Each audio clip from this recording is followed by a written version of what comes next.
of Anthony Davis in the center spot.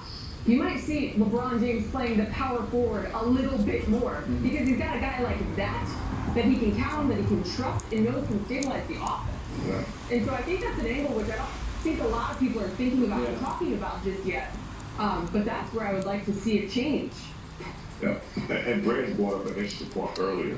His rebound, okay?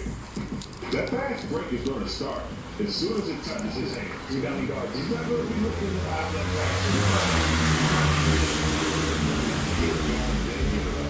But I think that with his rebound ability, and he's a guard that understands that guards don't box out, guards don't rebound, and he gets a lot of them on both ends. So when he gets it, the fast break is in gear immediately, so we'll see how that unfolds. Yeah, that's a great point. But Perez, before we go to break, why can't this trade be made official? Yeah, great call. It's not going to be made official until August 6th, which is next Friday. A couple of things going on here, primarily Kuzma. He's still under contract for about $3.5 million. That changes next week. When his extension finally kicks in, he'll be up to $13 million a year. The NBA has very stringent trade rules, very strict. You can't salary dump. You can't trade $40 million for $20 million. You got to be within 80%. So once Kuzma goes from 3.5 to 13, that's big. Teams are within 80% of the exchange salaries. It can be done when the moratorium is lifted a week from Friday. All right, the Brody is headed to the Lakers. We'll have more on what the move means for the Purple. First time ever, Oklahoma State, the number 1 overall pick, Jalen Green, Evan Mobley. Local young man we watched rise to stardom at USC, Scotty Barnes, Jalen Suggs, of course. Watched him a lot in the NCAA tournament. On the watch for the Zags.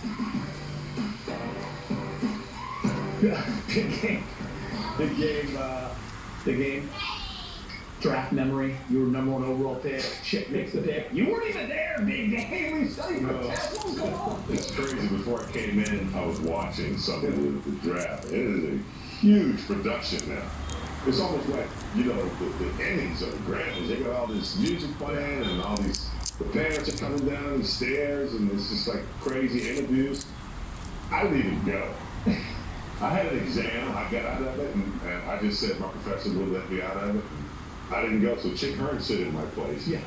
And man, he was really upset that I wasn't there, but it wasn't a big show. It was, Larry O'Brien at the time was the commissioner. Yeah. He'd get up there, one table, and it was. What suit would you wear if it was a show back in the day? I mean, basic blue and gray guy. Yeah. Tar Heel colors, man. Yeah, I'll tell you what, I had a blue suit with gray pants, and I wore it for 3 or 4 years. Man. Yeah. Different shirt. I would have had that. But it wasn't fly. Let's see. Dominique was there. Terry Combs. There's a few guys there. Yeah. The game was back in Chapel Hill.